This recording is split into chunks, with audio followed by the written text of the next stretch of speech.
we'll start. Today we'll finish up the questions for Norm, and then it'll be a short lesson because I'm going to answer them so precisely. Is that true? That's what the plan is. Yes, it is the plan. And so we'll wrap up 2 questions. Is that correct? 2 and maybe 1 follow, 3.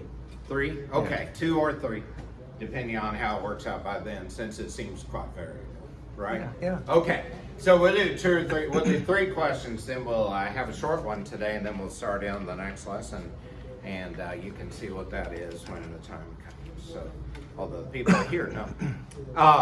So we were reading this morning a lot about the early church, and then Robbie referenced the death of Herod. Who was Herod's trusted servant who was there with him at that time? Yes? Blastus. Oh, yeah. You got it. That wasn't me saying Blastus, you got it. It said Blastus was the name. Very good. All right, so that made the trivia question easy. And that's in Acts 12. Excellent answer. Herod went from Acts 12:19 and 3/4. Herod went from Judea to Caesarea and stayed there a while. He had been quarreling with the people of Tyre and Sidon. They now joined together and sought an audience with him. Having secured the support of Blastus, a trusted personal servant of the king, they asked for peace because they depend on the king's country for their food supply. So that, of course, led to the praise of Herod that he failed to give to God, and then he died and was eaten by worms. And so I think it is interesting that Tyre and Sidon depended on Herod because, we think about Herod, the first Herod, as killing John the Baptist, and, well, really the first Herod building the temple for the Jews and killing the newborn around the area of Bethlehem to try to kill Jesus. And then the second Herod being involved in much of the strife of the time of Jesus and the killing of John the Baptist, and then he died, and then there were a couple others that succeeded him. And so you think of it as conflict with the Jews, but there he was having quarrels with Tyre and Sidon, which would be modern day Syria. So kind of an interesting realm there. What's our first question? Okay, this is kind of a 2-parter because we've talked about one of them before. Okay. Does Satan know our thoughts? And in addition to that, does Satan still ask or get permission to attack followers? Okay, interesting. Does Satan know our thoughts, and does Satan still ask permission to disrupt the people of God, to cause conflict? And so I would suggest, I think the most fair answer there is that only God knows our thoughts. And I think that is a proprietary realm of God as being ever present, always in existence, and our creator. And I think because our minds are basically made as our own and we have freedom in Christ, I personally believe that Satan doesn't know our thoughts, but he sure knows our actions. And I think our actions lead to where he knows how to tempt us. So in other words, I don't necessarily think it's so much that Satan knows that we may think about, say, embezzling money from work, but I think he knows by the action of kind of a pause, delay, oh, look at that money. To some degree, I think he knows what motivates us, but I wouldn't necessarily say he knows our thoughts. And that may be splitting hairs, because I do think, Satan enters into the picture of us having actions and thoughts, as far as that goes, temptation. But I really believe that he presents things in a way that he knows will entice people. I think he has saved people well, and I think knows that. So the reference, I assume, going back to the second part of the question on does he ask to be able to tempt us, like he did Job. So this is going back to Job 1:2, when Satan was roaming to and fro on the earth and had a discussion with God that he needed to know what to do because he didn't have anybody to go after at that point, essentially. And God said, how about my servant Job? And they had this discussion. In fact, Satan brought him up and said, how about Job, I should say, So how about Job? Because he has such a protection around him from you that he seems to be sort of off limits. And I would say that I think that was the rarity. This is going to be a weird answer for you. Don't get too weirded out. But because I think that Job was a contemporary of Adam and Eve, and that while they're in the garden, Job existed, and I've been through that with you before. That's just my view. There's no evidence. But if you look at the way God managed Satan and met with the angels on the earth and such, I think it speaks to the era where Adam and Eve were in the Garden of Eden. I think Job was in Eden, not the garden, but the land of Eden. And that was an example of how Satan worked at that time before the fall of the first created man and woman, Adam and Eve, that then changed the relationship. So I believe that probably Satan went to ask permission from God to tempt Job, to present issues before him that would be tempting, so that he could see if he would turn against God. But then after the fall, I think that Satan essentially has dominion on the earth. You know, if you look at, let's see, I think it's Ephesians 2:2, that sort of implies that.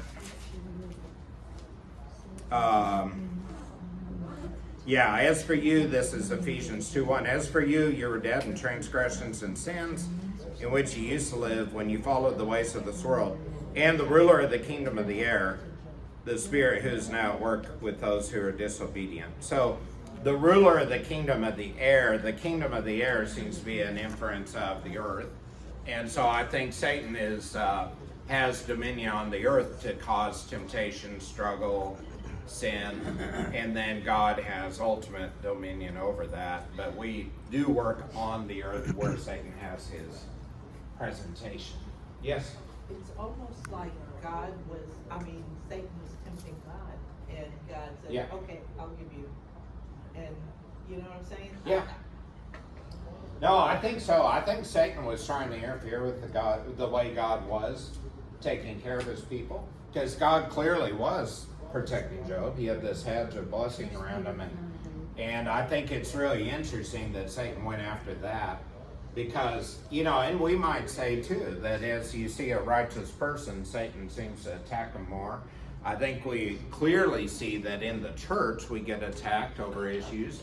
I think that's always ever present with Satan, and action against us. Try to disrupt the church is one of the best things he could do. I tell you, a few years ago, and this is taking out anything other than a group labeled as Christian. And so I didn't count a mosque, or I actually didn't count a cathedral for the Catholics, or a Catholic meeting place that's on the way. But I counted from where I live to here at the building, just groups that proclaim Christ. And I could see from the road I drove here 22 different groups. And I thought, Satan has really divided us up remarkably well to try to keep us from fellowship and unity. And what if we had a unified message to Garland? I think it would be incredible. So anyway, and then I think the other thing I was going to say on the talking about Satan trying to tempt God, I think Satan always has wanted to compete with God and become like God. And I think that's part of the challenge we have, is that what he presents to us as a temptation seems good to man. It's just not good before God. So, the fruit that Eve ate and then Adam ate in the garden, if it looked hideous, if it looked like something I raised in my yard, she never would have eaten of it. But I think it was enticing, and that was why that temptation presented is something. And we often see physical, probably the greatest realm to most people is a physical temptation to do something based on an appearance. It's somebody lusting after someone else because of the way they look, or the way they're dressed, or the way they're acting. I don't think a lot of it is what we kind of call white collar crime of, let's dream up a new sin. I think it all goes so much back to, the way people have always sinned, which is lusting after power, lusting after each other, and lusting after what somebody else has. If you think about 10 Commandments, it covers it all, because you always think about, oh, that guy's got, something better. And you know, that's how we tend to approach it. Yes, Barry. And then Rob, does this also in a way relate to maybe in book of James that temptation is conceived in man, which then bores, can bore sin, and then a life of sin then becomes death, the eventual. So it's like those 3 steps. The actual temptation is not the sin. Right. It's what it can lead to. Absolutely. And I think that's accurate. And as recent as last week, you know, we talked about how it doesn't make you less of a Christian to be tempted. It's when you succumb to temptation and sin, it's actually being human to be tempted. And so I think there's an important realization there that if you don't perceive that Satan's trying to attack you and trying to attack you and trying to tempt you, you possibly are not living as a Christian. You're probably living in the world like the world, and he's okay with that, you know? Freddie next, but Randy first. I had a question about anger. Well, I guess That's okay, go ahead. No, I was saying next after Randy, sorry. I just didn't want you to have to wave your hand for too long and get sore. Yeah, go ahead. Well, when I study and so forth, I like to do with timelines, and I know Yeah. my timeline doesn't always align with God's timeline. It's But okay. Yeah. what I'm thinking here is maybe, and I'm not, putting thoughts in God's head, but maybe because of what happened with Adam and Eve, he then started protecting his best folks. Interesting thought. That could be.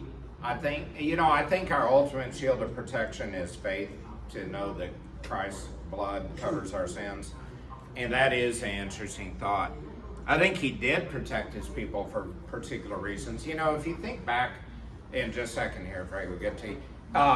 One of the weirdest things I think in script, well, there are a whole bunch of weird things that happen to people, but one of the oddest that I tend to think about is when Abraham went down to Egypt, or not to Egypt, he went to the area of the Negev, and Abimelech was king, and he didn't, Abimelech wanted his wife Sarah, and he said, hey, if you don't say you're my wife or he'll kill me, and say you're my sister.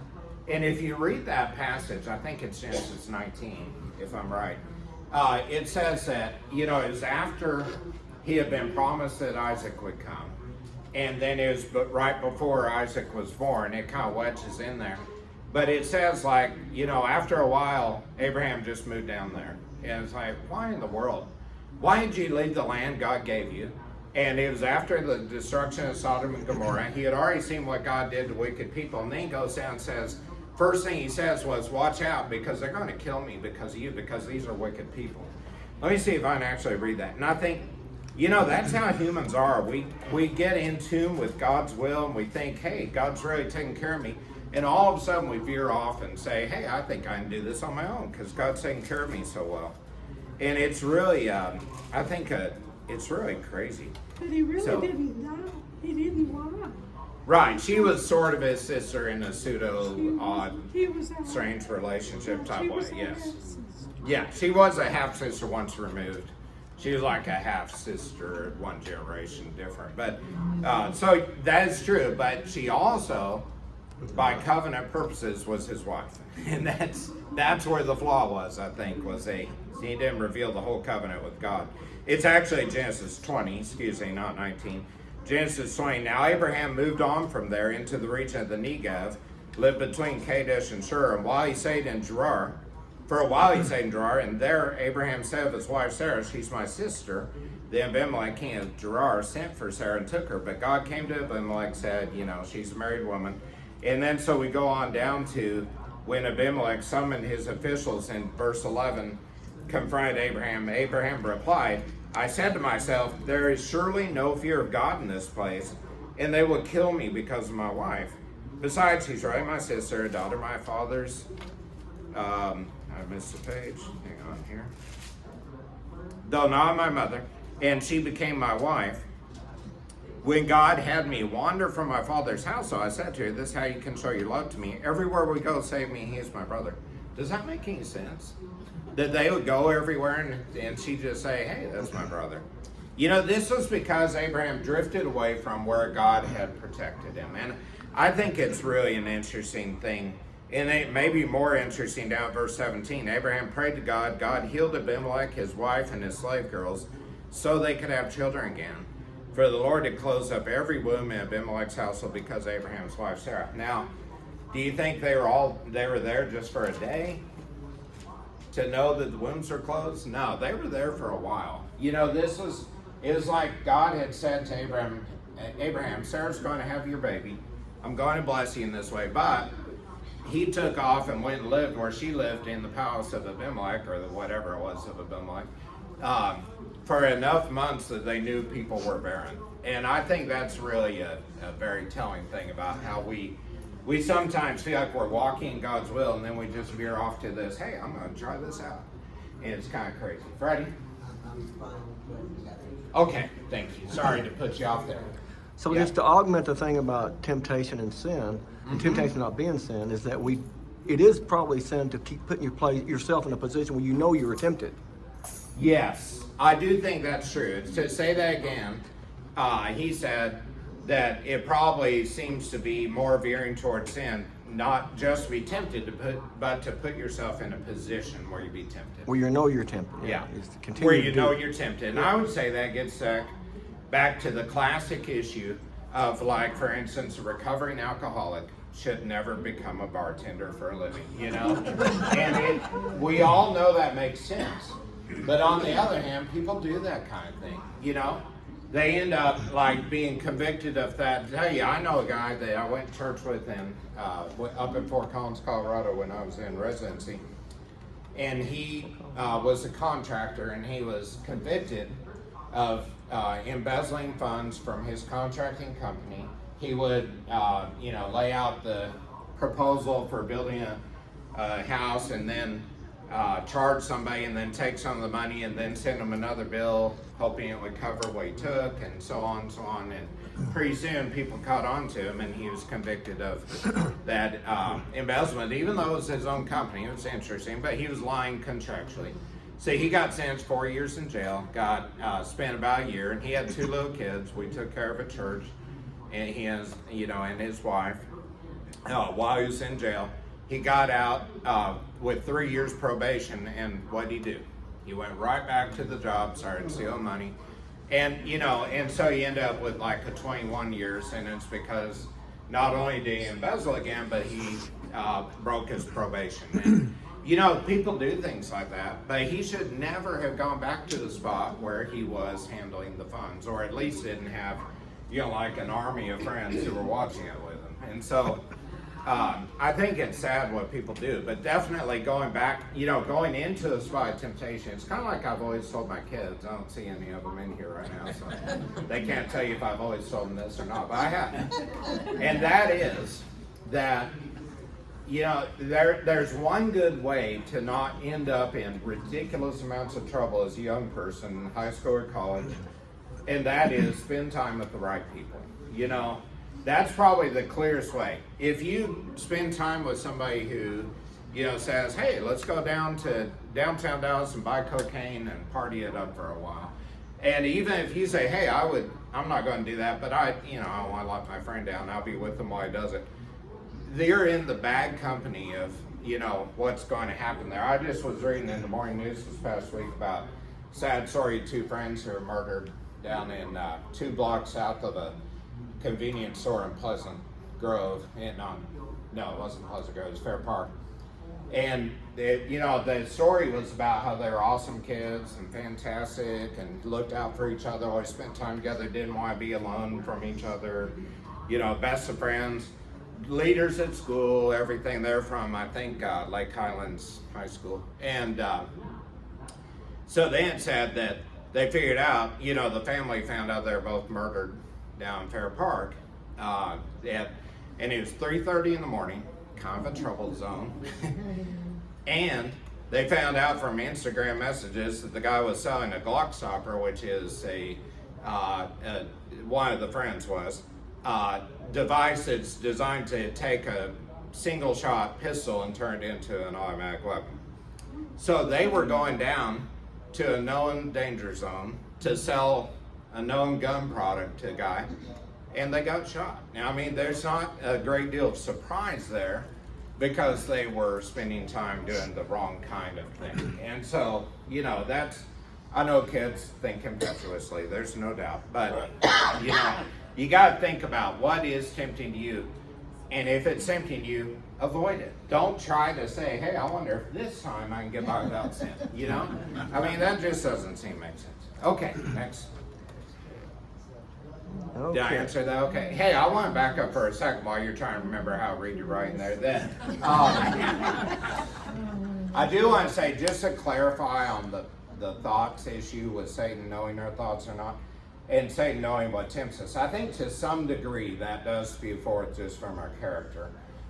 What I tend to think of as him not knowing our thoughts is that I think that we can pray to God, for instance, without Satan interfering in that, because God is listening. He has said he's always available to us, and he knows our thoughts and our motives.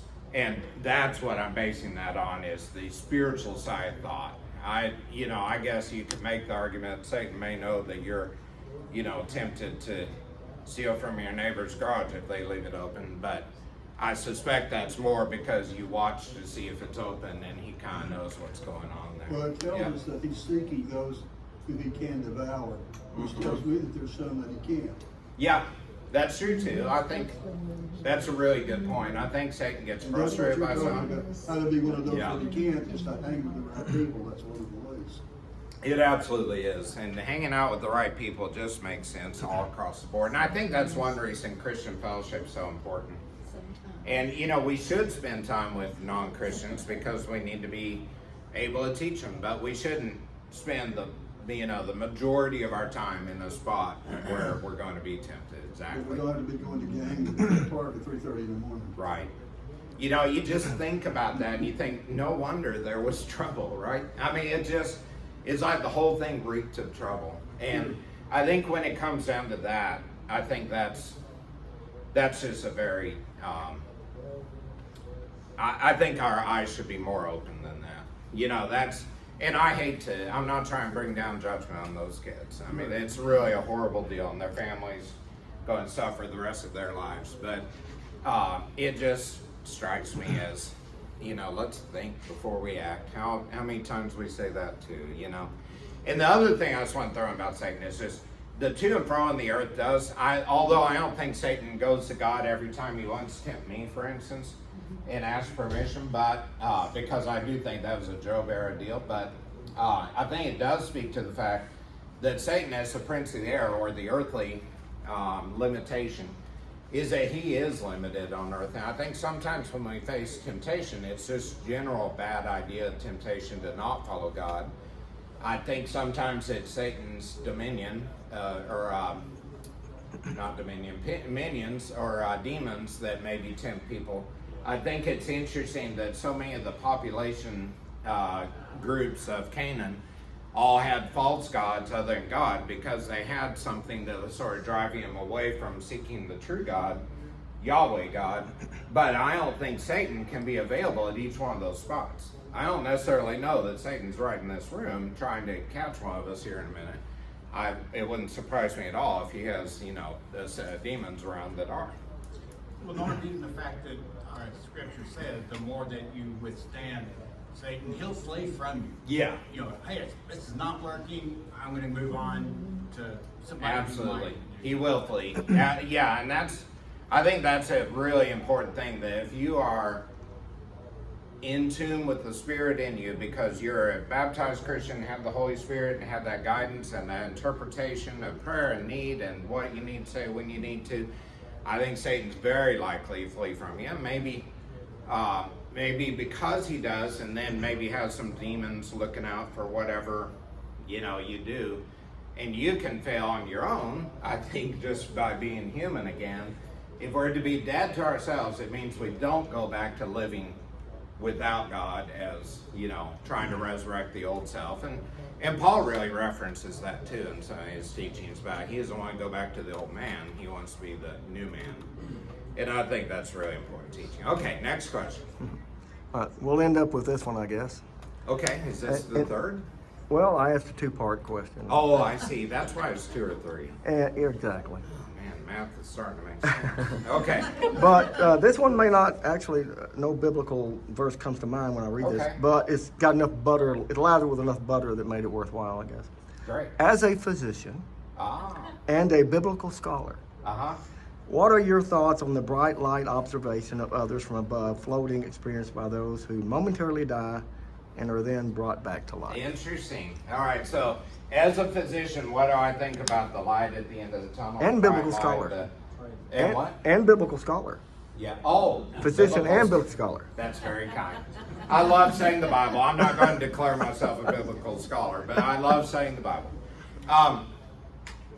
You know, as a physician, as a Bible reader, what do I think about the issue of like a near-death experience or coming back? And I was thinking about this just yesterday, which is interesting because I happened to cross my mind how many books have been out over time about near-death experiences, and that I think one of them was like 11 minutes in heaven or something. I can't remember how many minutes, but and the one was about a child that came back and described everything from heaven.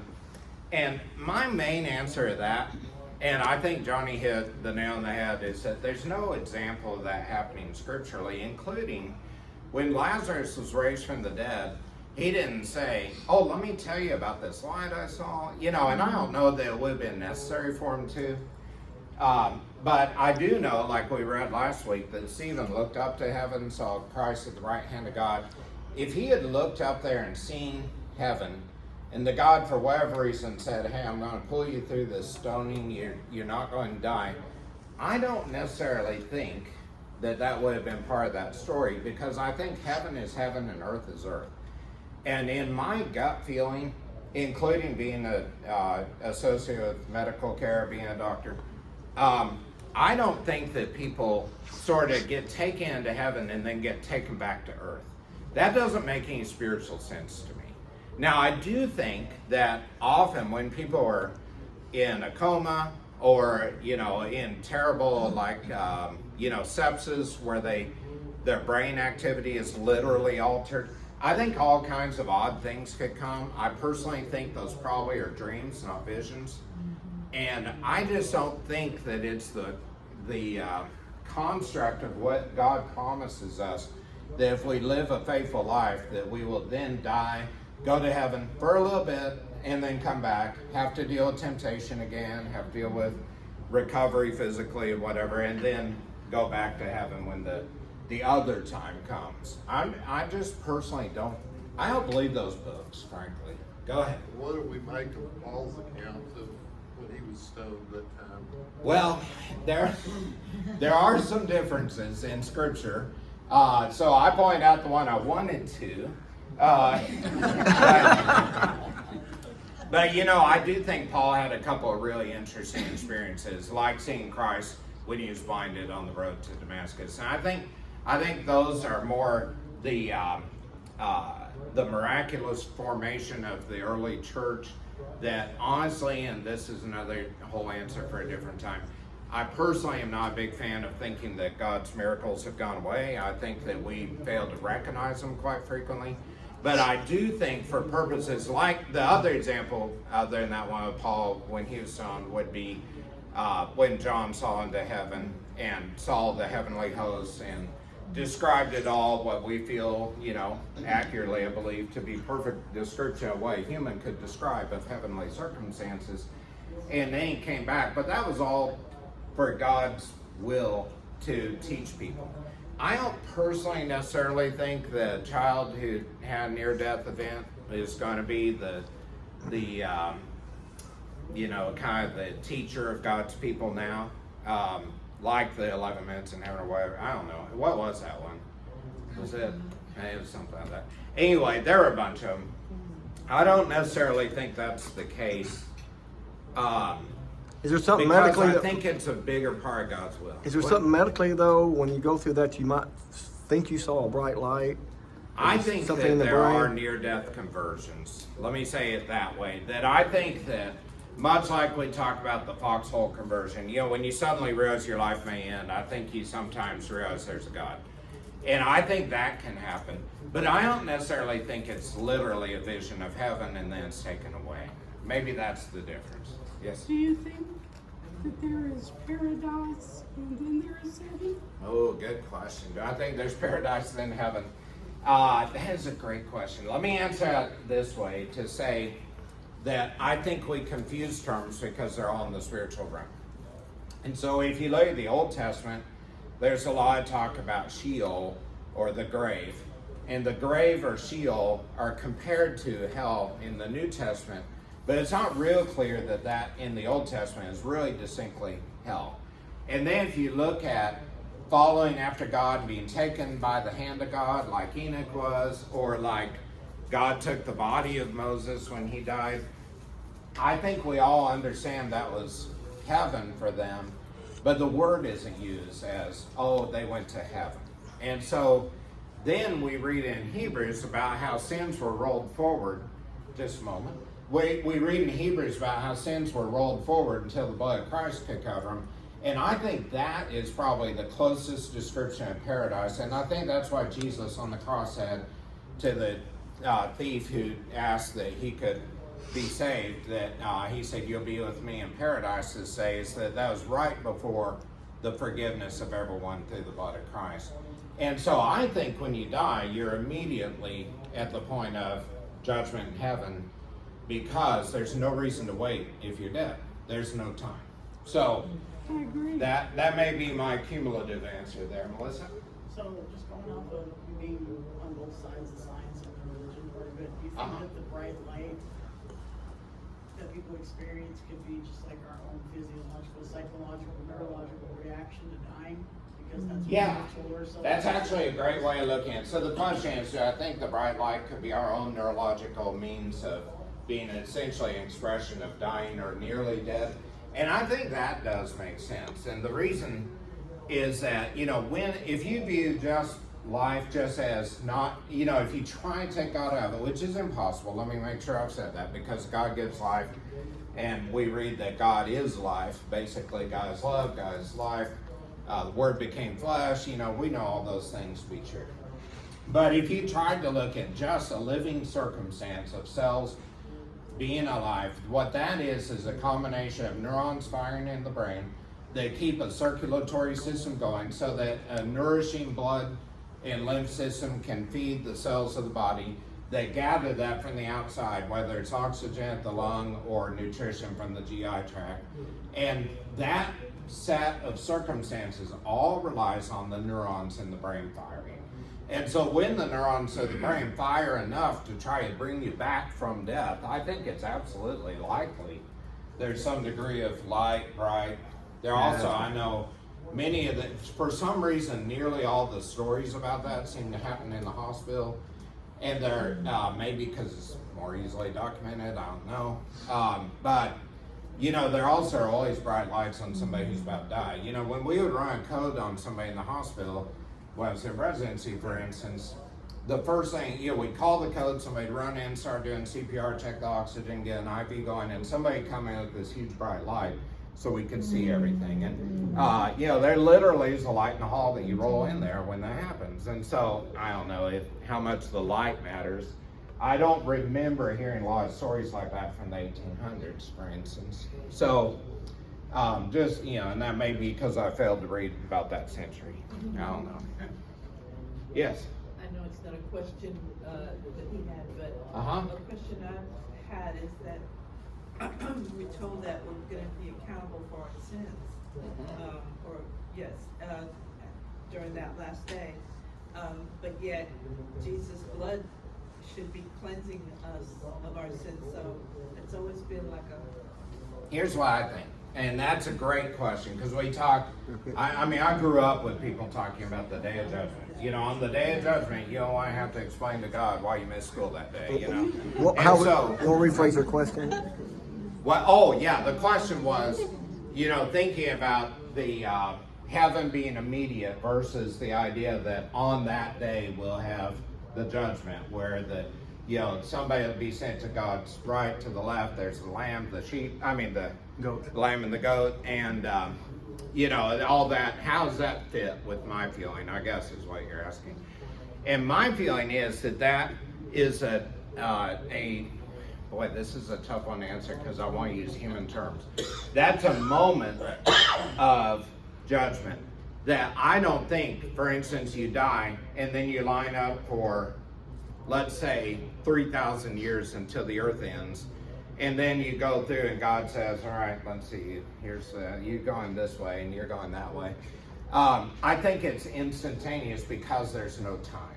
And so that's why I think that we just have our immediate reward is that God doesn't care about time. He could care less if you die in 2024 or 2028. It's going to not be time to him because he is timeless.